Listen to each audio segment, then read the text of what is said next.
여기 나오는 이 내용은 지난주에 배우셨던 7장 1절부터 8절에 나오는 이 하나님 백성의 이 전투하는 교회로서의 모습과 연결되는 것입니다. 이 하반부의 내용의 핵심은 이제 맨 뒷부분에 나오는 이제 하나님 백성의 안식하는 모습이거든요.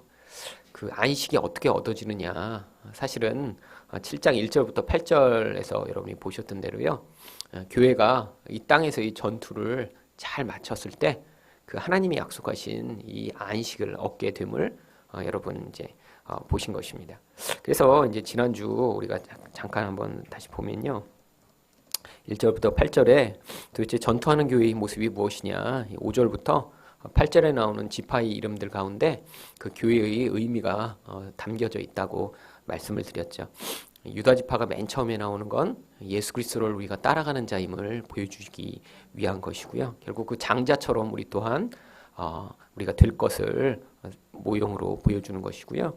여기 나와 있는 지파 중에 이제 단 지파가 빠진 것은요. 사사기에 나오는 내용대로 단처럼 하나님이 주신 기업을 떠나 이제 편안하고 또 그런 싸움 없는 삶을 살려고 할 때 결국은 하나님이 주시는 기업까지 안식까지도 얻지 못하게 됨을 보여주고요.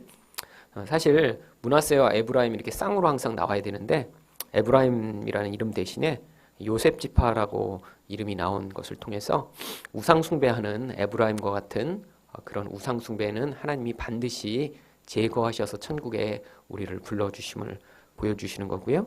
그리고 마지막으로 레위 지파가 구약에서는 빼졌다가 이제 들어간 것을 통해 하나님만을 기업으로 삼고 사는 자들의 그 삶이 결국은 이 땅에서 그런 삶을 위한 싸움이 있음을 보여주는 것입니다. 그렇게 돼서 이제 7장 9절에 보면요. 바로 이 구절이 나오는데 여기 나와 있는 각 나라와 족속과 백성과 방언은 사실은 다 같은 표현입니다. 그리고요. 아무도 셀 수 없는 이 이제 무리로 이 무리가 다시 표현되는데요. 위에 나왔던 14만 4천이 결국 하나님이 교회의 숫자이며 여기 나와 있는 이런 숫자임을 보여주는 것이죠. 그런데 여기 있는 이런 큰 무리가 왜 여기에 나온다고 기록된 것일까요? 결국 뭐 나중에는 예수 믿는 사람들이 많아져서 그렇다는 것보다 구약에 나오는 어떤 예언의 성취를 여기 이제 기록해 놓은 것이에요. 창세기 15장 5절에 어떤 예언이 있는지 보겠습니다. 함께 읽겠습니다. 시작. 이르시되 하늘을 우러러 무뼈를 셀 수 있느냐 보라. 또 그에게 이르시되 내 자손이 이와 같으리라. 아브라함의 자손, 결국 교회를 얘기하는 것입니다. 구약의 모든 교회도요. 아브라함의 후손이고요. 신약의 모든 교회도 믿음으로 말미암아 아브라함의 후손입니다. 그런데 그 후손이 아까 계시록 7장 9절에서 보이지만 이렇게 각 나라와 족속과 백성과 방언에 나오는 이런 많은 무리가 된 것이죠. 이런 약속은 구약에서 사실은 솔로몬도 이렇게 표현합니다. 왕상 3장 8절을 보시면 같이 읽겠습니다. 시작. 주께서 택하신 백성 가운데 있나이다. 그들은 큰 백성이라 수요가 많아서 셀 수도 없고 기록할 수도 없사오니. 여러분 정말 이스라엘 백성이 그렇게 많았을까요? 사실 그때에 비하면 지금이 훨씬 인구가 많죠. 그리고요 이스라엘은요 역사상 다른 나라들에 비하면요 대국이 됐던 적이 한 번도 없습니다. 여러분 이스라엘이라는 나라 자체가 굉장히 작아요. 여러분 이스라엘 가보시면 알겠지만요. 그리고 그 나라 중에 나라도 우리나라의 경상남북도만한 그런 작은 크기인데 거기다가 사람이 살만한 그런 도시는요 아주 제한적입니다. 이스라엘 북쪽으로 가면 조금 이제 풀이 있고요. 이제 거기 도시들도 좀 있고 그런데 사실은 그렇게 많은 인구가 살 수가 없어요. 그런데 일부러 이렇게 표현한 것입니다. 왜? 이제 구약에서 한번 아브라함에게 약속했던 것이 이제 솔로몬 때에 성취됨을 이 약속의 이런 기술을 통해서 보여주고자 하는 것이죠. 그런데 지금 이제 그 약속이 어떻게 이루어졌는지 볼 수 있습니다. 여러분 뭐 14만 4천 명만 구원받는다는 이런 신천지 주장이 얼마나 우스꽝스러운 거예요. 사실 여러분 예수님 오신 다음에 이제까지 지난 2000년간 예수님을 믿은 사람이 얼마나 많겠어요. 그리고 지금도 세상에서 예수님을 믿는 사람들이 정말 아주 많습니다. 그런데 결국에는 이제 이것이 그렇게 하나님의 약속이 점진적으로 성취돼서 이제 계시록에서는 이제 아까 보신 대로 나라와 족속과 백성과 방언에서 그런 민족들이 나옴을 보여주죠. 원래 이제 이 부분을 헬라어로 읽으시면요, 성수도 어떤 의미를 보여주기 위해 사용하는데, 이제 여기 나와 있는 나라만 이제 단수로 되어 있고요, 나머지는 다 복수로 되어 있습니다. 그럴 수밖에 없는 게, 여러분, 예수 믿는 사람들이 다양한 족속, 다양한 백성, 다양한 방언을 사용하는 게 자연스러운 거죠. 근데 왜 나라만 단수로 썼을까요? 바로 이제 한 나라에 속한 하나님의 백성들이기 때문입니다. 다양한 데서 다 오지만요, 이제 하나의 백성으로 나중에 하나님의 백성이 되는 것을 의미하고요. 이렇게 나라, 족속, 백성, 방언, 사실은 네 가지나 쓴 건요, 이게 이제 네 가지를 써서 사방에 있는 모든 자들이라는 것을 이 안에 이제 설명하고 있는 것이죠. 근데 이런 하나님의 백성들이 가장 중요한 특징으로 흰 옷을 입었다라고 성경이 이야기합니다. 나중에 천국에 가면, 그러면 우리는 이제 색깔 있는 옷은 아무도 못 입는가? 네, 거기서는 흰 옷만 있습니다. 색 있는 옷 여러분 좋아하셔도 안 돼요. 빨간색 이런 거 안 됩니다. 꼭 흰 옷만 입어야 돼요.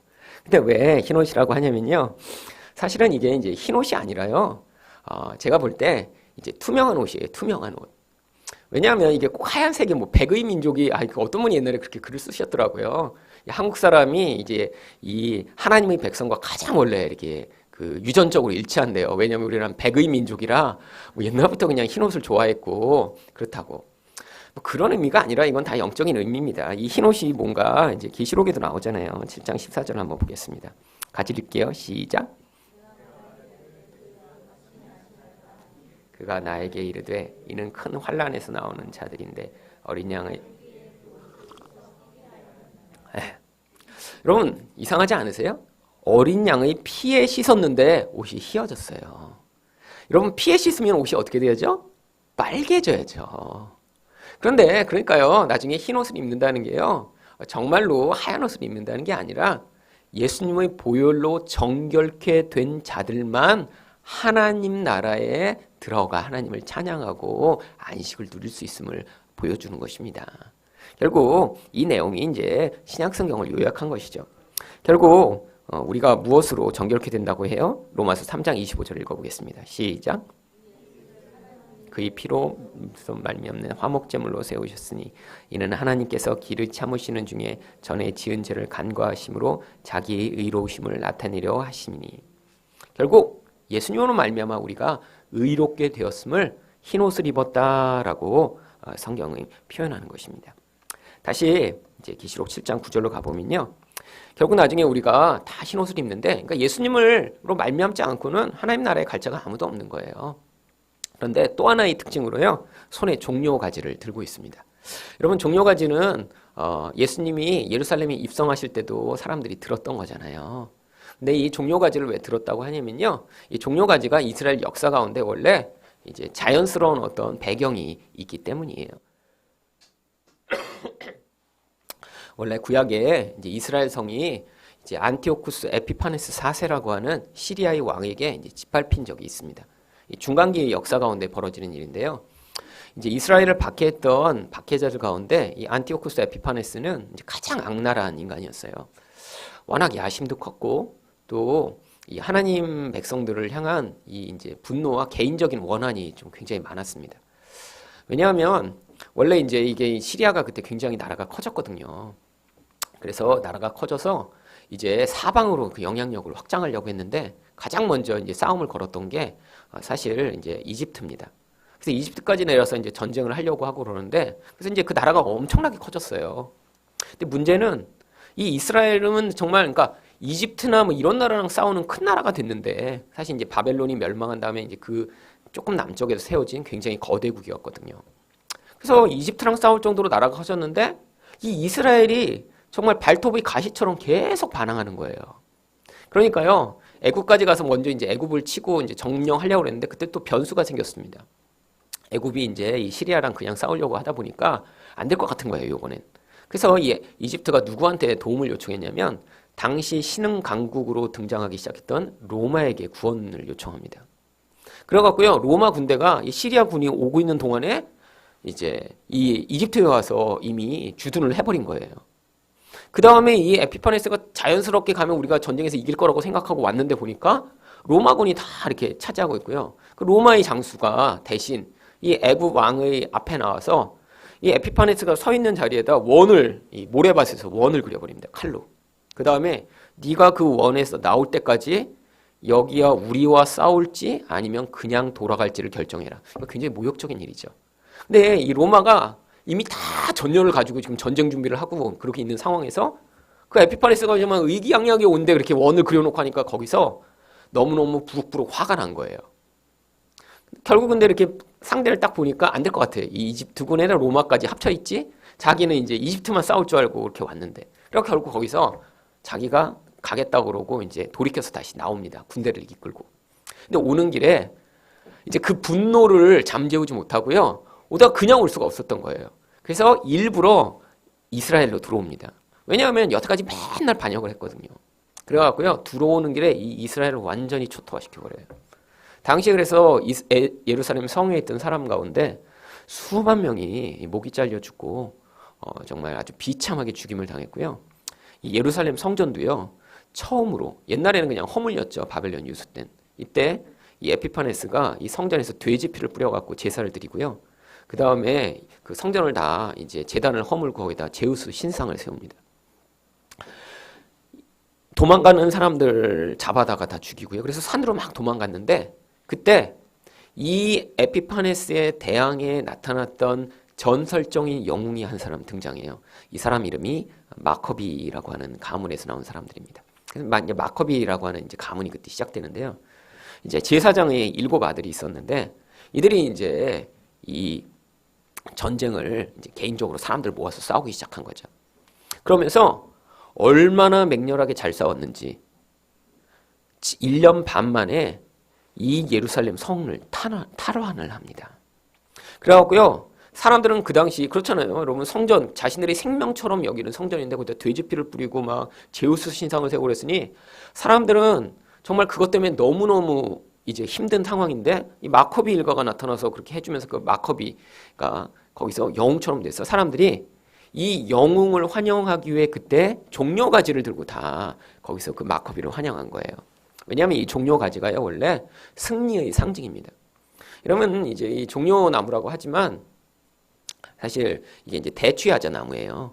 여러분 이스라엘에 가시면요 이 대추야자가 이제 굉장히 많습니다. 그리고 이스라엘 가면 꼭 드셔보세요. 비싼 대추야자를 드셔야 돼요. 이 대추야자도 아주 싼 게 있고요. 비싼 게 있는데 맛 차이가 천국과 지옥의 차이만큼 큽니다. 저는 처음에 가서 이렇게 막 이만큼인데 막 되게 싸대요. 1,000원에 이만큼 주겠대. 그래갖고 와 이거 대추야자 한국에서 못 먹었는데 싸니까 내가 사자 그래갖고 그걸 샀어요. 싸니까 맛이 너무 없는 거예요. 야 그래서 이렇게 맛없는 걸 정말 사람들이 먹나. 그런데 다음에 다시 시장에 갔더니 아니 10배쯤 비싼 거예요. 딴 데 대추야자가 있는데 근데 약간 그래서 이렇게 비싼 걸 누가 사 먹나 그러는데 그때 하도 맛이 없어갖고 이제 하다가 먹다 버렸거든요 다. 그래서 이제 다시 그런 거 조금만 달라고 했는데 너무 맛있는 거예요. 그러고 가서 매일 가서 사 먹고 나중에 그걸 이제 잔뜩 사왔어요. 잔뜩 사고 그것 때문에 이제 비행기 이 키로가 넘어갔고 나중에 그 이제 비행기 타기 전에 막 배가 터지도록 이제 거기서 미리 먹고 버릴 수는 없고 그렇잖아요. 잔뜩 샀는데 그게 되게 무거워요. 그래갖고 5kg인가 6kg를 샀다가 한 3kg를 먹었어요.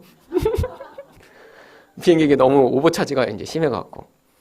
그래갖고 이제 했는데 너무 맛있었죠. 근데 그 대추야자를 이제 한국어로는 종려나무라고 주로 번역합니다. 근데 이게 나무가 어떻게 생겼냐면 이제 사철나무예요. 1년 내내 푸릅습니다. 그래서 이제 승리의 상징인 거예요. 추위에도 굴하지 않는. 그리고 나무 잎이 어떻게 생겼냐면요. 이렇게 하늘을 향해 있어요. 이렇게. 그러니까 이게 이제 그 늘 승리의 상징으로 있는. 그래서 그 종려나무가 승리의 상징입니다. 마커비가 들어올 때 이스라엘 백성들이 그걸 흔들면서 이 마커비가 그 메시아인가? 그래서 사람들이 막 환영한 거예요. 우리 왕이요, 메시아요. 사실은 그래서 예수님이 예루살렘에 입성하실 때 그때 다시 그 종려가지를 흔든 것입니다.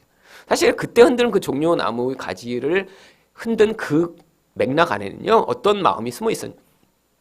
예전에 마커비가 우리를 안티오쿠스 에피파네스로부터 구원했듯이 예수님이 우리를 로마로부터 구원해 주기를 간절히 기대하는 마음이 있었던 거예요. 사실 예수님을 군대의 장관 정도로 여긴 거죠. 사실은 근데 예수님은 그들의 기대와 달리 어떻게 하셨어요? 바로 그 주에 잡혀 죽어버리십니다. 그게 이제 예수님의 모습이죠. 사실 그래서 이 종료가 적은데 이제 우리가 흔들게 되는 거예요. 언제요? 이제 그때는 예수님이 죽으셨지만 이 모든 역사가 종결된 그 상황에서는요, 예수님이 승리자로 서시는 거예요. 예수님은요, 절대로 패하지 않는 완전한 승리자가 되셔서 뭐를 이기세요? 단순히 로마 군대 정도를 이기시는 게 아니라 죽음을 이기시고 세상을 이기고 마귀를 이기시는 분으로 우리에게 그 승리를 선사하시는 것입니다.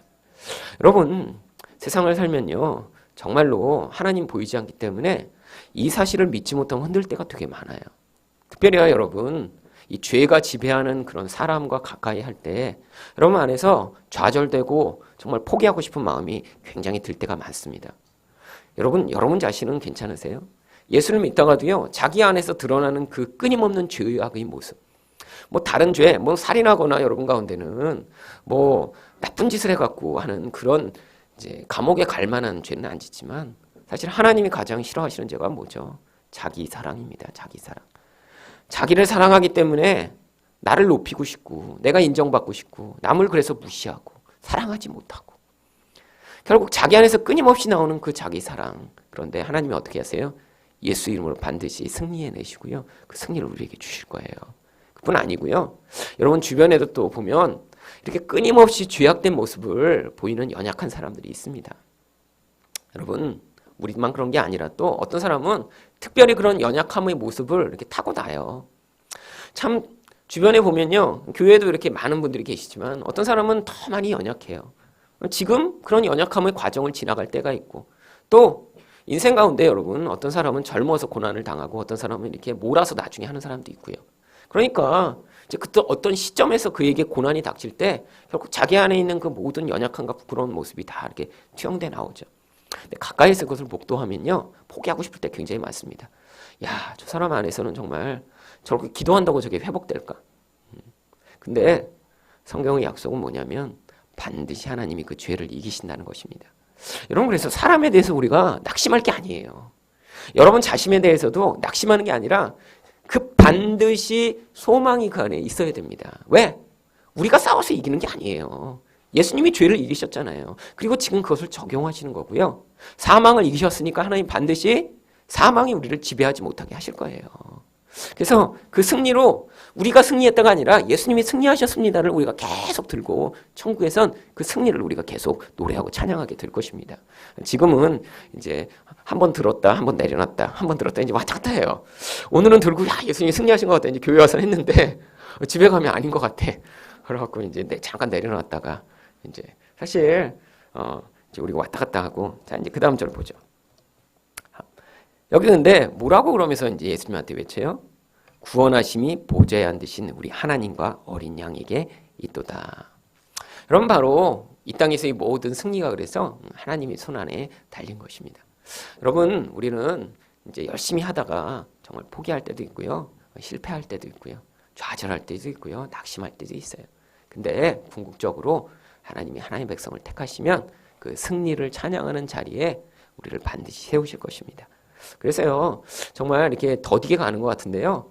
저도 저의 인생을 보면 제가 이제 20대 때 제 인생을 봤을 때는 야, 어떻게 이렇게 사람이 안 변할까? 그랬는데 이제 지금 그러고 나서 한참 지났잖아요. 그리고 저는 이제 제 20대 후반부터 이제 40대 초반까지가 10수년이 그때가 가장 이제 변화가 많이 있었던 시기를 지나고 났는데 과정에서는 잘 안 변하는 것 같은데 지나보고 나면 변했어요.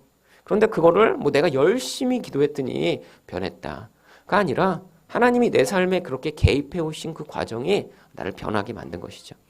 왜 내가 이렇게 30대 때 고통스러운 인생을 살았어야 하는가. 그런데 결과를 보니까 너무 아름다운 거예요. 만약에 제가 그렇게 30대 초반에 여러분을 만나셨으면 여기 많은 분들이 저 때문에 불편하고 저도 여러분 때문에 서로 불편하고 서로 불편한 사람끼리 뭐 교회로 왜 같이 다니겠어요? 서로 안 다니면 되죠. 그러니까 아마 저도 불편했으면 이런 게 정말 스트레스 받고 힘들었을 거 아니에요. 근데 이런 변화의 궁극이 뭐 제가 뭐 막 굉장히 멋있어지고 옛날이 훨씬 더 멋있었습니다. 이 머리 감은 것도 다 새까맣고 그럴 때가 피부도 탱탱하고 저도 제 30대 보면 야 정말 훨씬 낫다 지금보다. 근데 이제 나이가 드니까 이제 얼굴도 이제 이렇게 변하고 이제 흰머리 나고 이제 많이 변했죠. 배도 나오고. 근데 인생의 뭐 그런 모습이 아니라 우리 안에서 사랑하는 모습이 자꾸 변해가요. 그래서 궁극적으로는 정말 제 안에서 제가 30대, 20대 때 분명히 용납할 수 없고 이해할 수 없고 사랑할 수 없었던 그런 종류의 사람들이 지금은 별로 불편하지가 않아요. 이해가 되고 사랑스럽고 제 안에서 불편하지 않으니까 이제 이 교회를 하는 게 별로 어렵지 않죠. 그래서 이제 그런 변화가 있습니다. 하나님이. 자, 그런데 여기는 이제 구원하심이라고 나온 이 구원이라고 하는 단어가 히브리어는 이제 예수아라고 하는 단어예요. 예수라고 하는 단어가 이제 거기서 온 거죠. 그래서 이 단어 안에 이미 승리라는 단어가 항상 내포되어 있습니다. 자, 그래서 이 이제 하나님이요 이런 이제 구원의 과정에 우리를 나중에 이제 동참시키세요. 그런데 중요한 건요, 하나님이요 이렇게 우리 가운데 영적으로 하나님이 승리하시고 전쟁을 하신다고 그러는데요, 우리를 반드시 그런 하나님의 묵시적 싸움에 우리를 동참시키십니다. 성경에서 묵시라고 하는 건요 이미 완성된 것을 얘기해요. 영적으로요 다 성취됐어요. 그런데 현실에서는요 우리가 그 자리에 계속 뛰어들도록 우리를 밀어 넣으시는 거예요. 그 이유가 뭐냐면 이런 현실적 싸움을 우리가 실제 하는 과정에서 우리가 하나님의 능력을 경험하고 실제로 나중에 하나님을 찬양할 때 정말 하나님이 그런 능력이 있으십니다라고 고백하는 자리에 세우시기 위해서입니다. 또한요 이런 구원의 싸움의 승리의 가장 궁극적 대상이 바로 우리들이기 때문이에요. 여러분 많은 사람들이요 이제 성경을 오해하면서 하나님이 마귀랑 싸우시거나 세상과 싸우시거나 한다고 착각하는 경우가 굉장히 많습니다. 여러분 하나님은 마귀랑 안 싸우세요. 세상이요? 세상과도 안 싸우세요. 세상 사람이요? 세상 사람과는 더욱더 안 싸우세요. 그러면 그들은 뭐죠? 여러분 하나님 백성을 하나님 백성답게 만드는 도구에 불과한 피조물들이에요. 여러분 성경에 이미 마귀가 어떤 존재인지 어떤 결국을 이룰지 다 써놨어요. 여러분 복음서를 한번 보세요. 여러분 마귀가 예수님이 이렇게 나타나니까 막 마귀가 막 예수님과 막 와서 씨름을 하고 막 싸우고 막 그래요. 이제 예전에 제가 이제 그 신대원 다닐 때 벌써 한 20년쯤 전이네요.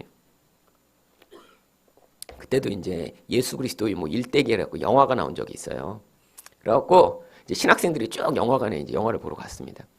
그랬더니 이제 정말 예수님의 일대기가 나오긴 나왔는데 완전히 무협 소설처럼 만들었더군요. 그래갖고 그 예수님이 광야에서 40일 동안 이제 시험을 당하시잖아요. 근데 마귀가 오더니 정말 예수님이랑 씨름을 하는 거예요.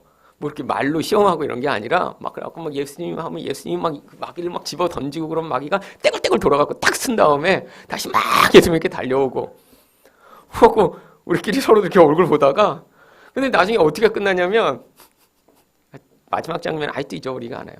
예수님이 제자들이 이렇게 바구니를 하나씩 들고 있어요. 아직도 그 영화에 있는지 모르겠는데 그러더니 이렇게 예수님이 이렇게 이제 뭐라고 얘기하시면 제자들이 사랑해라 이렇게 꽃을 뿌리면서 가면서 이렇게 사람들한테 사랑하세요. 그러면서 이제 그 장면이 끝나더라고요. 그러니까 이제 아주 굉장히 이상하게 만들어놨죠. 여러분 예수님이 오셔서 마귀랑 그렇게 씨름을 하세요? 여러분 마귀들이 어때요? 여러분 거라서 광인에 나오는 그 마귀가 어떻게 예수님께 반응하죠? 여러분 달려와 무릎을 꿇고 벌벌 떨며 아직 때가 이르지 아니었는데 우리를 무적행에 넣으려고 오셨습니까? 여러분 마귀는요 때가 이르면 다 무적행으로 들어갈 게 예고돼 있고요. 지금 그 마지막 때를 이 땅에서 어떻게든 살아남으려고 지금 몸부림치는 존재예요. 예수님 말씀이면요. 여러분 그 거라사 광인들에게 들어와 있던 마귀를 성경이 뭐라고 부릅니까? 군대 귀신이라고 불러요. 근데 이건 이제 번역이 약간 잘못된 번역이에요. 군대라는 단어는 원래 헬라어 레기온을 번역한 것입니다. 레기온은요 원래 군단이라고 번역되는 단어예요. 이것은 로마 군대를 이렇게 그 군대 그 계급을 따지는 그 이제 단위입니다. 그래서 이 한 군단 안에 원래 천부장이 5명 내지 6명이 이렇게 소속된 그런 부대를 한 군단이라고 레기온이라고 원래 로마 군대는 불렀어요. 그래서 거기 군대 귀신이라고 불리는 그 군대 귀신은요 실제로 그 안에 귀신들이 약 5천에서 6천 마리가 있는 것을 얘기하는 것입니다. 그 안에는 그러니까 강력한 군대와 같은 영향력을 가진 영향력이라는 것이죠. 여러분, 뭐 5,000마리건 6,000마리건 사실 이 로마의 한 군단은요 굉장히 강력한 힘을 가졌습니다. 로마 군대가 뭐 10군단, 20군단 이렇게 다니는 게 아니라요. 이 팔레스타인 전역에 로마 군단이 겨우 3개밖에 주둔하지 않았어요. 그 정도만 있어도 전체를 통제할 만큼의 강력한 영향력을 미쳤던 거예요. 근데 겨우 2사람 안에 한 군단이 들어있습니다. 근데 그들이 어때요? 예수님 앞에서는 벌벌벌 떨어요. 여러분, 하나님의 권능이 그렇습니다. 그러니까요, 마귀가 가서 뭐 마귀랑 씨름을 하시고 예수님이 싸우고 막 이러시는 게 아니라 말씀 하나로 그들을 다 죽이실 수도 있고 지옥에 쳐넣으실 수도 있어요. 그런데 하나님이 왜 이런 싸움을 지금 우리가 지나가도록 하시고 어떤 때는 그 마귀가 우리 인생을 지배하는 것처럼 보이는 영향력으로 미치게 하세요. 그 마귀라는 존재를 통해서요. 하나님 백성 안에 있는 마귀적인 속성을 드러내시고 유혹받게 하시고 시험을 통해 제거하시기 위해 하나님이 그런 마귀의 존재를 사용하시기 때문이에요. 여러분, 그래서 성경에 이제 이런 표현이 있는 것입니다. 자, 16장 14절, 15절 한번 같이 읽겠습니다. 시작.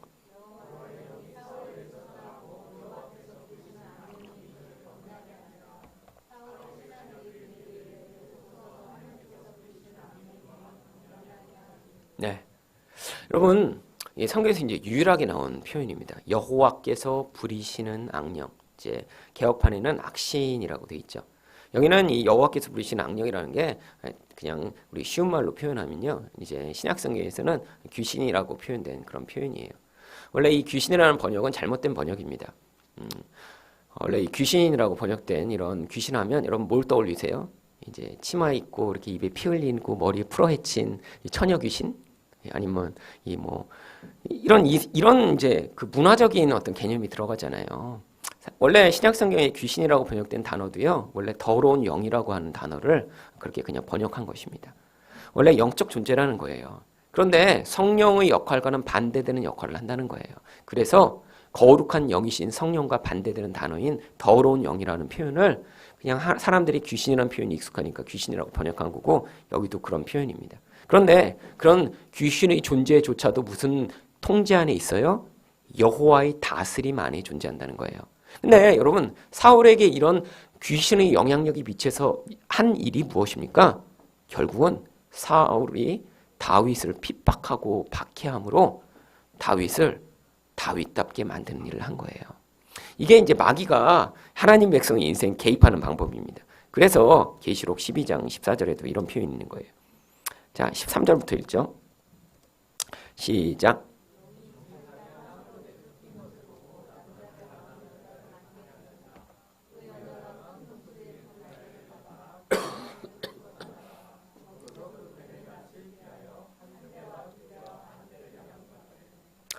예, 하나님 백성, 여자는 하나님 백성을 이야기합니다. 교회를 이야기하죠. 그런데 이 교회가 어디에서 양육을 받아요? 광야에서 양육을 받아요. 왜 광야라고 표현했을까요?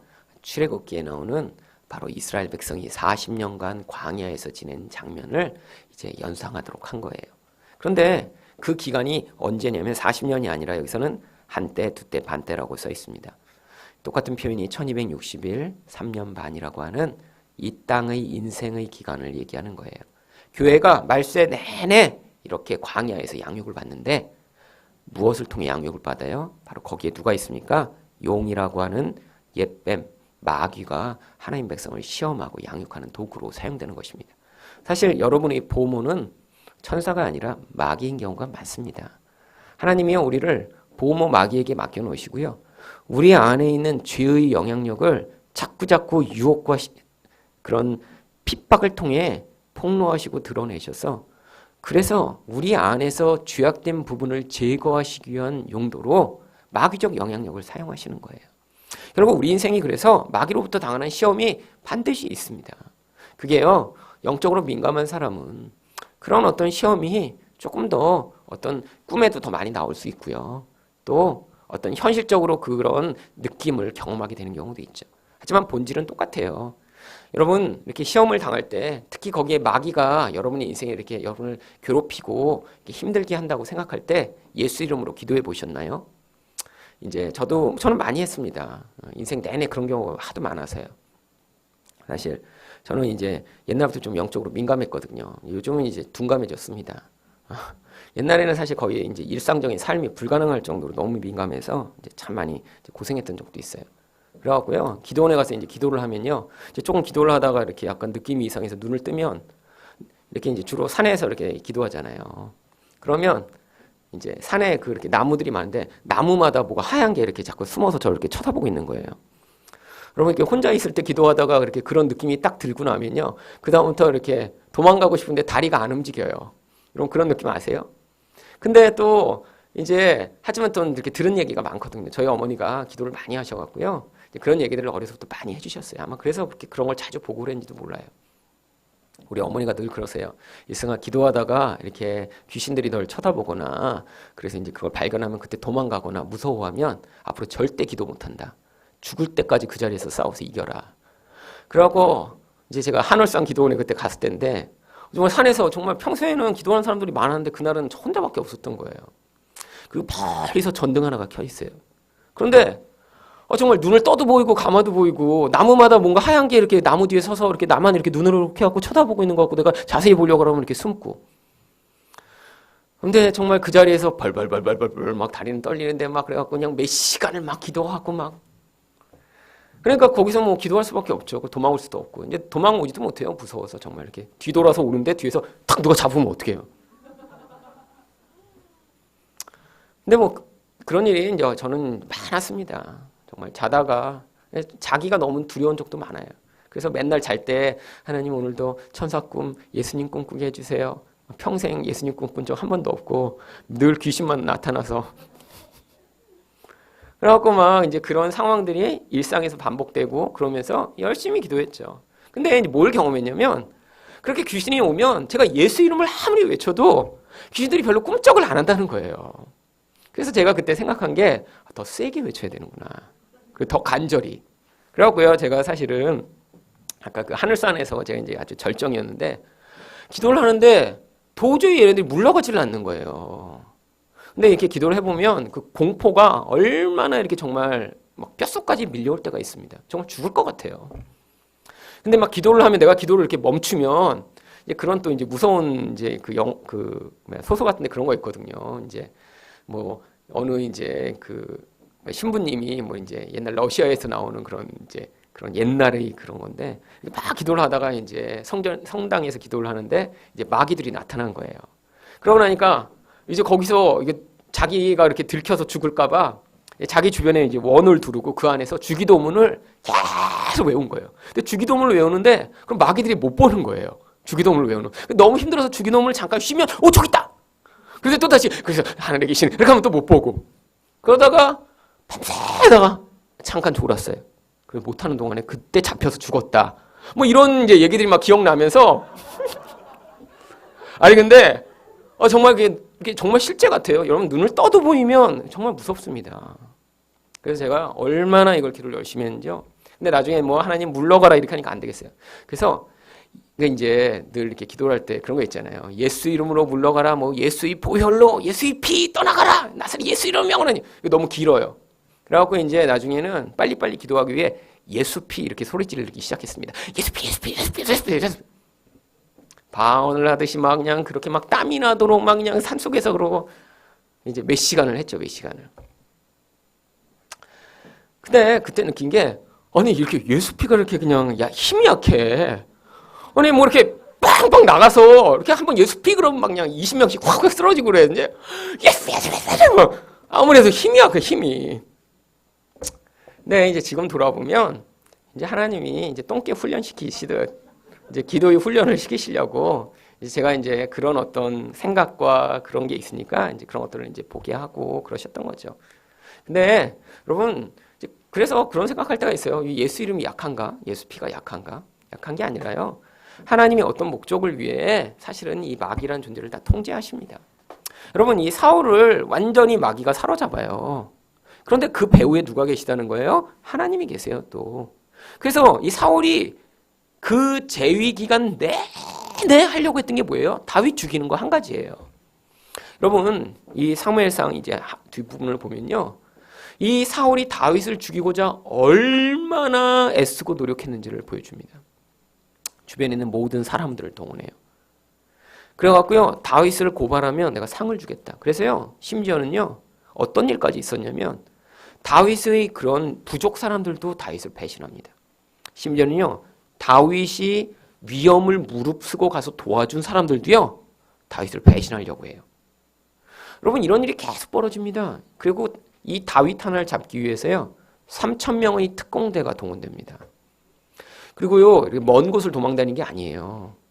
하나님이요, 딱 도망다닐 수 있는 공간을 정해놓으셨어요. 어디요? 유다 남부의 광야. 밖으로 도망갔더니요, 하나님이 선지자를 보내서 다시 글로 들어오래요. 룰을 어기는 거예요. 어떤 룰이요? 하나님은 그 자리에 광야에 집어넣고요, 거기서 다윗을 공격하기를 원하세요. 다윗이 거기서 훈련받아야 되는 거예요. 여러분, 그런데 얼마나 무시무시한 일이 많이 벌어졌는지 여러분 생각해 보세요. 지금 3,000명의 특공대가 여러분을 쫓아다니고 있다 그러면 도망갈 수 있을까요? 다윗이 도망다니는데 바로 앞에 와요. 근데 거기서 소리 지른 다음에 이쪽 도망가요. 근데 이제 이스라엘 가보면 그게 가능합니다. 이렇게 높은 산이 아니라 이렇게 구릉인데 이렇게 깊이 든 다음에 이렇게 돼 있어요.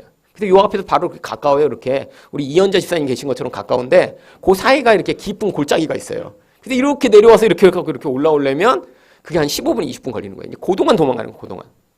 그리고 이제 굴이 많습니다. 이제 그런 엥게디 샘 같은데 아직도 이제 시원한 물이 나오고요. 거기서 이제 목욕하고 그러거든요. 가서 목욕에는 이제 물놀이 하죠. 폭포가 떨어지거나. 그런데 계속 숨어 있었던 거죠. 여러분, 하나님은 어떻게 하세요? 계속 쫓겨다니게 하시는데 죽지는 않게 하세요. 근데 죽을 것처럼 고통스럽게 하세요. 그 죽을 것처럼 고통스럽게 이렇게 여호와의 부리신 악신을 통해 훈련하시는 이유가 뭐예요? 다윗 안에 있는 사울과 같은 모습을 하나님 죽이시려고 하시는 거예요. 여러분, 지금 그래서 마귀가요, 하나님의 목적 안에서 지금 우리 인생에 개입합니다. 하나님이요, 정도 이상으로 우리 인생에 개입하지 못하도록 선을 그어놓으세요. 그리고요, 그 목적을 통해 우리 안에 있는 죄된 자아를 죽이는 역할로 이 마귀가 사용되는 거예요. 그래서요, 여러분이 예수 이름을 외쳤다고 그 힘이 약해서 마귀가 안 떠나는 게 아니라 마귀도요, 어쩔 수 없어요. 하나님이 보내셨어요. 그리고 우리 안에서 죄가 나와요. 그러니까 어쩔 수 없이 거기 달려붙어서 우리 죄된 부분을 자꾸 시험에 빠지게 만들고, 그것으로 말미암아 우리가 그 죄가 얼마나 참혹한지, 그 죄의 근원이 내 안에 있다는 사실을 고백하는 자리까지 이끌어 가시는 겁니다. 자, 그래서 그 승리의 목적으로 하나님 우리 인생에 개입하시고요. 계시록 7장 조금 더 가보죠. 11절을 볼게요. 이제 모든 천사가 나와서 하나님께 경배를 하는데요. 이제 조금 더 가겠습니다. 하나님께 이런 찬양을 합니다. 여기 나오는 이 찬양의 내용은 아주 중요한데, 찬송과 영광과 지혜와 감사와 존귀와 권능과 힘, 7가지 찬양을 합니다. 여기도 7가지 찬양하는 이유가 있겠죠. 바로 이런 하나님에 대한 찬양이 완전하게 하나님께 돌려지는 것들을 얘기합니다. 그런데 이 천사들이 이렇게 찬양하는 이 찬양의 내용도요, 다 구원과 관계된 것입니다. 여러분, 영광은 무엇이죠? 뭐 반짝반짝 빛나는 게 영광인가요? 뭐 축구 선수가 골 넣고 나면 하나님께 영광을 돌립니다. 여러분, 성경이 이야기하는 영광은요, 하나님의 본질과 속성이 드러나게 되는 것들을 영광이라고 얘기해요. 그래서 여러분, 성경 전체에서 하나님의 영광이 가장 많이 드러난 곳이 어디예요? 십자가에서요. 왜요? 하나님의 사랑과 하나님의 언약을 지키시는 신실하심과 하나님의 능력과 하나님의 전지하심이 그 십자가에서 가장 현저하게 드러났기 때문이에요. 하나님이 역사를 그 목적을 향해 이끌어 오셨음이 십자가를 통해 증명됐기 때문에 거기서 가장 영광스러운 거예요. 그래서 하나님께 우리가 영광을 돌리는 것입니다. 어떤 영광이요? 이런 우리를 향한 역사 가운데 하나님 백성을 구원하시기 위한, 교회를 교회답게 만드시기 위한 하나님의 계획과 하나님의 능력과 하나님의 지혜와 권세가 얼마나 놀랍고 아름다운지 그 모든 것이 다 하나님께 영광으로 돌려드립니다 라고 하는 영광을 돌려드리죠. 지혜도 하나님은 똑똑하시고 우리는 바보 같다 이런 얘기를 하는 게 아니라, 하나님 백성을 구원하시기 위해 하나님이 그 전지하심으로 우리 인생에 개입해 오시며 역사 가운데 그 목적으로 모든 것들을 이루어 가고 계심을 우리가 찬양하게 된다는 거예요. 나머지도 마찬가지입니다. 감사와 존귀와 권능과 힘, 이 모든 것들이 하나님이 하나님 백성의 인생에서 결국 우리 하나님이 어떠신 분인가를 경험하게 하셔서 결국 이런 찬양하는 자리에 서게 하시는 거죠. 13절 보겠습니다. 그런데 이 히론자가 누구며 어디서 왔느냐 라고 이제 물어보면서 이제 이거 자문자답이죠. 14절. 당신이 알아. 사실 요한한테 물어보면 요한이 어떻게 알겠어요. 그래서 이제 서로 자문자답하는 거예요. 그 다음에 나에게 답을 얘기해 줘요. 뭐라고 얘기해야 돼요? 이는 큰 환란에서 나오는 자들인데. 여러분 여기 이제 큰 환란이 사실 7년 대환란과 같은 그런 것들을 주장하는 사람들이 여기서 이제 큰 대환란을 뽑아온 것입니다. 영어로는 Great Tribulation이라고 되어 있죠. 이제 환란을 Tribulation이라고 하거든요. 그런데 여기 있는 이 큰 환란은 사실은 모든 하나님의 백성들이 인생 동안 교회 시대 내내 경험하는 그런 종류의 환란을 얘기하는 것입니다. 그래서 그들을 다 뭐라고 그래요? 어린 양의 피에 그 옷을 씻어 희게 한 자들이라고 부르는 거예요. 여러분 7년 대환란 그런 거 없습니다. 이 말세 내내가 대환란의 기간이에요. 여러분 대환란의 때 어떤 사람은요, 뭐 지금과 같은 이런 아무런 환란이 없는 것 같은 상황에서도 또 환란을 경험합니다. 여러분 꼭 뭐 전쟁이 일어나고 막 네로 황제 같은 나쁜 놈이 나타나서 막 우리를 막 죽이고 그래야 환란이 아니라요. 여러분 개인적으로 다 지금 살고 계신 게 환란을 통과하는 거예요. 이런 환란의 본래 의미가 뭐예요? 탈곡기예요, 탈곡기. 알곡만 남기고 겉껍데기 벗겨버리는 과정. 여러분 지금 네로 황제가 여러분을 괴롭히지 않아도요, 여러분 지금 삶에서 힘드시죠? 여러분 네로 황제 같은 남편이 여러분을 껍데기 벗기실 때 그때 여러분은 큰 환란을 겪고 계신 거예요. 여러분 네로 황제는 아니어도요, 네로 같은 딸이 여러분을 홀라나 벗길 때 그래서 알곡만 남게 되면 여러분 그렇게 되고요. 결국요 여러분 다 서로 지금 그렇게 우리들은요, 우리 모나고 우리 잘못되고 자기중심적이고 미련하고 이런 것들로 사람들과 같이 맺으면서 서로의 껍데기를 지금 벗기고 있어요. 여러분 껍데기가 벗겨지면 어떻게 되죠? 생채기가 납니다. 그러면 어떻게 해요? 인간적으로 자꾸 그걸 감추려고 그러는 거예요. 난 괜찮아. 난 안 아파. 난 화 안 났어. 서로 다 알아요. 아이고 화났지? 여러분 감추려고 해도 소용없어요. 그렇게 상처 나면서 어떻게 돼요? 내 안에서는 내 부끄러움을 누가 드러내고 나를 힘들게 하고 나의 어떤 모습을 폭로하면요, 그 사람이 믿고 싫어요. 근데도요 그게 하나님의 섭리예요. 그래서 서로 지금 서로의 알곡 만드는 과정을 하는 것입니다. 여러분 아무리 상대한테 상처 안 주려고 해도요, 어쩔 수 없이 인생은 상처를 주게 돼 있어요. 여러분 제가 제 아이들 사랑하거든요, 저도. 근데 이제 저희 집에 요새 제가 이제 지지난주에 제가 목사의 딸이라는 책 읽고 나서요, 저희 집에서 제 아내가 저한테 자꾸 그래요. 자 이제 그렇게 하다가 이제 목사의 아들, 목사의 딸 책 쓴다. 저는 나름대로 굉장히 잘하려고 하는데 제 아이들은 상처를 받는 것 같아요. 어쩔 수 없죠. 뭐 그거야. 저는 뭐 그런 어떤 분처럼은 안 해도 그래도 집에 있으면 야단도 칠 때 있고 화도 낼 때도 있고 아이들 향해. 근데 다 어때요? 자기 중심성과 죄 가지고 그렇게 하다가 서로 또 부딪히고 그러는 거죠. 근데 서로 그래서요, 다 환란의 도구가 되는 거예요. 근데 이제 연약한 사람들이 주로 환란의 도구가 됩니다. 그렇죠? 그래서요, 누군가 여러분한테 이제 상처를 주면요, 너무너무 연약하고 불쌍한 자구나라고 긍휼히 여기셔야 돼요. 그리고요, 이제 여러분이 성숙해지면요, 상처 덜 받습니다. 그리고요, 남도 상처 주는 일도 훨씬 적어지고요. 근데 이제 상처 받는 사람들은 보면요, 정말 아무것도 아닌 일 가지고 상처를 받아요. 남들은 그런 얘기나 그런 상황으로 상처를 전혀 안 받는데 자기 혼자 상처받아요. 이쁘다고 해도 상처받고 못생기다고 하면 더 상처받아요. 상처받을 사람은 말을 하면 안 돼요. 그래서 말을 안 하면 또 말을 안 했다고 상처받아. 그래서 어차피 상처받아요. 그러니까 여러분 때문에 누군가 상처받고 여러분 때문에 누군가 아파할 때 여러분이 어떤 일을 해도 상처받고 그러니까 너무 자책하실 필요가 없어요. 그리고요, 하나님이 하고 계신 거예요. 왜요? 껍데기를 벗기셔야죠. 그 모습 그대로 천국에 가면 어떻게 돼요? 그럼 그 사람 때문에 거긴 바로 지옥 됩니다. 여러분 천국에는요, 우리가 공평하게 다 똑같이 변화된 채로 가야 돼요. 남들은 변화됐는데 그중에 한 놈 변화 안 된 놈 오면요, 그럼 그 사람 한 놈 때문에 다 지옥 돼요. 북한이 지금 왜 저렇게 악해졌죠? 김일성 한 놈 때문에 저렇게 된 거예요. 사실은 스탈린 하나 때문에 그렇게 되고. 그러니까요, 남들은 착한데 그중에 한 놈이 악한 채로 그 공동체를 지배하게 되면요, 그게 더 무서운 거예요. 차라리 서로 그냥 보편적으로 악하면 그렇게 한 놈이 잡으려고 너 뭐야 임마. 그래갖고 이제 서로 달려들어서 그놈 죽이고 누군가 권력을 갖지 못하도록 하잖아요, 지금은.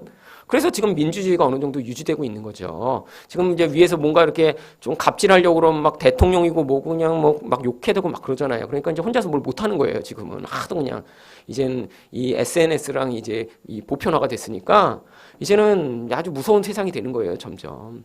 그러니까 서로 악해서 그렇죠. 여러분, 대통령을 나와서 이렇게 막 욕하면 안 되죠. 사실은 그 권위에 있는데, 근데 요즘 참 이 트렌드가 참 웃기더라고요. 이렇게 권력을 가진 사람은 일단 까고 봐야, 그래야 지식인이고, 그래야 건강한 사람이라고 여겨요. 참, 그래서 항상 이렇게 나눠요, 정치색을. 잘못된 거예요. 잘한 게 있으면 칭찬하고, 못한 것에 대해서는 이제 우리를 공동체를 잘 살지 못하게 만드는 그런 일에 대해서는 공과를 물어야죠. 책임이 있는 사람들이니까. 근데 무조건 누구는 잘하고 누구는 못하고. 여러분, 이런 정말 그 이중적인 잣대. 그래서 어떤 사람이 한 일은 항상 막 전설이며 우리나라의 축복이라고 이렇게 얘기하고, 또 어떤 사람이 있었던 건 항상 저주고. 그런 게 아니에요. 여러분, 여태까지 한국에 있었던 대통령 중에 그렇게 100%다 잘하고 100%다 못한 사람이 어디 있어요?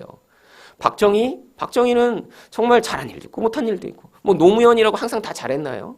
결국에는 다 사람들은 죄악된 인간인데 그 자리에서 역사 시대 가운데 잘한 일도 있고 못한 일도 있고 다 그런데 누구 편에 서면 그냥 다 죽이려고 그래요. 죽이려고.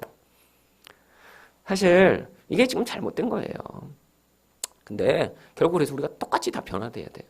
나중에요, 여기서 여러분 안 변화됐다 그러면 여러분 제가 가는 곳에 같이 오시면 안 돼요. 저는 다 이렇게 착한 사람들하고만 가서 천국에 가서 살고 싶어요. 네. 그러니까 공통적으로 비슷하게 변화돼갖고 다 같이 오셔서 제가 천국에 가서도 목회하는 일이 없도록, 네, 배려를 서로 이렇게 잘 해주셔야 돼요. 그래서 천국에 갔는데 정말 거기서는 다 자기 그런 욕심, 자기 이익, 자기 체면, 자기 연약함이 하나도 없어서요. 그냥 정말 우리가 다 똑같은 수준이 돼야죠. 그러고 나면 거기가 천국이에요. 한 놈도 나쁜 놈 없으니까. 자, 그래서 다 우리가 똑같이 돼야 되고요. 자, 이제 오늘 여기까지 마치야 되니까 빨리 가죠. 근데 이들에게 주어지는 이 안식의 세 가지 내용이 15절부터 17절에 나옵니다. 보세요. 한 가지는 15절에서 어때요? 밤낮 하나님을 섬기는 것. 이게 안식의 내용이에요. 두 번째는 뭐죠? 다시는 줄이거나 상하거나 목마르거나 해나 않는 뜨거운 기운에 상하지도 않는 그런 것. 이게 두 번째 안식의 내용이고요. 마지막으로 세 번째는 어린 양이 목자가 되셔서 하나님 생명수샘으로 인도하시고 모든 눈물을 씻어주실 것. 이게 바로 안식의 내용이에요. 이 안식의 세 가지 내용이 사실은 이제 되게 긴 내용인데 이제 간략하게 좀 정리만 하고, 어차피 이 계시록 가지고도 여러분 이제 아마 한 3, 4년에 걸친 설교를 이 하늘사랑교회를 떠나지 않으시면 언젠가 듣게 되실 거예요. 그러니까 이 창세기가 빨리 끝나야 계시록도 시작할 텐데, 이 창세기가 아마 2017년이나 18년쯤 끝날 것 같은 지금 생각이기 때문에 2020년 전까지 이제 요한계시록도 시작하려고 지금 계획을 하고 있습니다. 다른 책은 언제 배우나 모르겠어요. 참 큰일 났어요. 여러분들 오래 사셔야 돼요. 이 성경 다 배우고 가시려면. 네. 그리고 금요기도에도 나오시고 이제 열심히 나오셔야. 그리고 이제 나중에 사람이 많아지면 아마 저희 이제 뭐 이제 여기서 이제 가까운 곳에 사시는 분도 있고 그러면 뭐 새벽기도도 하고, 그래서 이제 조금 더 말씀을 이제 더 제가 많은 부분을 할 수 있는 기회가 있겠죠. 지금이야 이제 2번밖에 예배가 없으니까. 아, 그래도 이거 하면서 지금 책 3개를 하고 있는 거예요. 그래서 나름대로. 그렇죠? 네, 그리고 이제 소그룹에서는 이것저것을 지금 이제 하고 있으니까 그래도 이렇게 자세히 배우신 것도 중요합니다. 자, 15절을 한번 볼게요. 15절에는 하나님과의 이제 완전히 새로운 관계가 나오죠. 여기 하나님과의 새로운 관계의 세 가지 특징이 여기 나옵니다. 첫 번째는 하나님의 보좌가 우리 앞에 있다는 거예요. 여러분, 보좌는요 항상 하나님의 권세를 얘기합니다. 지금 우리가 이 땅에 살 때 자꾸 낙심되고 힘들고 유혹받는 이유가 하나님이 그렇게 능력이 많은 것처럼 보이지 않아서 그래요. 그렇죠? 어떤 때는 돈이 더 강력한 것 같아요. 아니요. 어떤 때는요. 주변에 있는 어떤 권세 있는 자가 더 강력한 것 같아요. 어떤 때는요. 좋은 학교가 더 강력한 권세를 부리는 것 같아요. 근데요. 하나님 나라에 가면요. 하나님의 보좌가 바로 우리 앞에 있어요. 그러니까요. 그런 거에 유혹을 받지 않는 거예요. 하나님만이 유일한 권세자시며 그 보좌로부터 모든 통치와 주권이 나오는 것을 우리가 눈으로 확인하며 살 수 있는 곳이 하나님 나라예요. 그리고요, 우리 안에 어떤 특권이 또 주어지냐면 그의 성전에서 밤낮 하나님을 섬기는 특권이 부어집니다. 이 섬기다라고 하는 이 단어가 바로 구약에서는 이제 에베드라고 하는 이런 단어예요. 근데 바로 이 단어가 예배하다라고 하는 단어와 똑같은 단어입니다. 하나님을 섬긴다는 거예요. 하나님을 예배하게 된다는 거예요. 근데 예배하는데 어떻게 예배해요? 계속해서 밤낮 없이 늘 예배한다는 거예요. 그리고 이건 이제 축복이죠. 물론 이 예배는요, 지금 우리가 이렇게 모여서 1시간 드리는 이런 주일 예배 같은 예배가 아니라요, 정말 하나님만을 높이고 하나님만을 찬양하고 정말 그게 계속된다는 거예요. 자, 마지막으로 또 그들 위에 장막을 쳐주시겠대요. 여러분, 이 장막을 치신다는 건요, 이제 어디에서 사실 이 모형이 나오죠? 출애굽한 성도들 가운데 이제 모형이 나옵니다. 하나님이요, 어떤 장막을 그들에게 쳐주셨죠? 밤이면 불 기둥으로, 낮이면 구름 기둥으로 그들에게 장막을 쳐주셨어요. 그런데 이 장막을 치다라고 하는 단어 자체가 보호하다, 함께 있다, 그들과 함께 누리다, 여행을 함께하다, 이런 뜻이에요. 하나님이 우리와 장막을 치시겠다는 건요, 이젠 계속 그냥 쭉 같이 계시겠다는 거예요. 아무것도 우리를 해야 할 것이 없다는 거예요. 하나님이, 여러분, 구약에서는 광야에서는 밤에 춥고 낮에 더우니까 낮에는 구름으로 해를 가려주신 거고요, 밤에는 불기둥이 되셔서 그게 이제 성도들을 따뜻하게 한 거죠. 결국 이 광야 가운데는 늘 그런 하나님의 보호가 필요했는데, 이제는 사실 광야도 아니고요, 하나님이 늘 그렇게 완벽한 보호와 함께 하심으로 하나님 백성과 함께 할 것이 이제 약속되고 있어요. 그게 안식이에요. 가면 뭐 좋은 집에 살고 여러분 집이 뭐 금으로 만들어지고 먹을 거 원 없이 먹는 그런 곳이 안식이 아니라 하나님과 그렇게 쭉 같이 사는 게 안식이에요. 여러분, 사실 이제 안식은요, 원래 관계 가운데 나오는 거예요. 여러분, 그래서 이렇게 결혼하기 전에 이렇게 좋아할 때 사실 어떤 생각하죠? 그 사람이랑 쭉 같이 살고 싶다, 계속 같이 있고 싶다. 그래서 사실 결혼하는 거예요. 근데 이제 대부분 그렇게 이제 결혼을 하면 안식이 이렇게 쭉 주어지지가 않습니다. 그러면 같이 있으면 이런 숨겨진 모습을 보게 돼요. 근데 이제 천국에 가면요, 안 그래요. 우리 하나님만 좋아해야 돼요. 그리고요, 여기서 마음 상할 거 미리 다 상하셔야 돼요. 여러분, 갔는데 우리 하나님 안 그러네? 그때 그러면 안 돼요, 여러분. 그래서 미리 마음 상할 건 요나처럼 다 상해야 돼요. 그리고 거기서 화내고 차라리 날 죽여. 그리고 하나님이랑 싸운 다음에 나중에 하나님 앞에서 그래, 이제 하나님 다 하나님 뜻이 옳습니다. 그 다음에 가셔야 돼요. 그래서 같이 살아야 문제가 없어요. 그래서 여기서 여러분, 하나님이랑 관계가 틀어진 일이 반드시 있습니다. 저도 많이 틀어졌어요. 예전에 차라리 제가 신앙이 약할 때는요, 별로 안 틀어졌어요. 그런데 오히려 제 인생 가운데 하나님 때문에 마음 상한 일 훨씬 더 많습니다. 사람보다. 왜? 제가 알던 하나님이 제가 막연하게 생각하던 그 하나님과 전혀 다른 분이더군요. 그러니까 제가 화가 나기 시작한 거예요. 왜? 하나님 내 마음대로 안 해주니까. 자, 두 번째는요, 뭐예요? 그들이 다시는 줄이지도 아니하며 목마르지도 아니하고 해나 아무 뜨거운 기운에 상하지도 아니하리니. 무슨 내용이냐면요, 사실은 이건 출애굽한 백성들의 모습과 일치하는 것입니다. 그들이 줄였어요. 광야에서는요. 광야에서는 목말랐어요. 해나 아무 뜨거운 기운에 상했어요. 이게 광야의 인생입니다. 여러분, 근데 왜 하나님이요, 이 땅을 살아갈 때 왜 줄이면 먹여주시고 목마르면 마시게 해주시고 해가 이렇게 우리를 상하게 하면 막아주시지 않나요? 사실은 우리 인생에서 이런 일이 벌어질 때마다 화가 나고 답답하고 눈물이 솟구치는 일들이 굉장히 많아요. 하나님 왜 그러세요? 그렇게 목말라야 하나님만, 정말로 그 생명수만 목마르게 찾는, 갈망하는 자들이기 때문이에요. 이 땅에서 배고파야 예수 그리스도의 말씀만으로 살아간 자 되기 때문이에요. 이것을 상해봐야 하나님이 그 아들을 죽이신 그 고통을 우리가 동감하고 알 수 있기 때문이에요. 여러분, 이 땅에선 그래서 때로는 하나님이요, 자기 자녀가 고통하는 거 하나님이 지나가게 하세요. 그런데 그걸 통해 하나님 나라가 그 안에 오히려 이루어지게 만들어주세요. 마지막으로 하나님이 또 어떻게 하세요? 목자가 되세요. 생명수 샘으로 인도하신대요. 여기서 목마를 때 있지만 가끔씩 맛보는 그 생명수지만 하나님 나라에서는요, 영원히 우리를 그 생명수로 채워주실 것이고요. 또한 이 땅에서는 우리가 눈물을 흘릴 때 있는데요, 하나님 나라에서는 다시는 눈물을 흘리지 않는 곳으로 우리를 인도해 주시겠대요. 여러분, 이게 이 땅에서 이 전투를 마친 하나님 백성에게 약속된 것들입니다. 우리가 이런 하나님 나라를 사모하고 이 땅에서 광야를 지나며 목마를 때, 상할 때, 답답할 때, 하나님이 보이지 않을 때 그런 과정을 지나가지만 하나님 반드시 이 약속대로 우리를 이루어 주실 거예요. 왜? 그 약속대로 예수님을 보내신 신실하신 하나님이시니까요. 그 약속대로 반드시 우리를 향해서도 이 약속을 이루어 주실 분이 우리 하나님이세요. 그래서 하나님을 신실하신 여호와라고 부르는 거예요.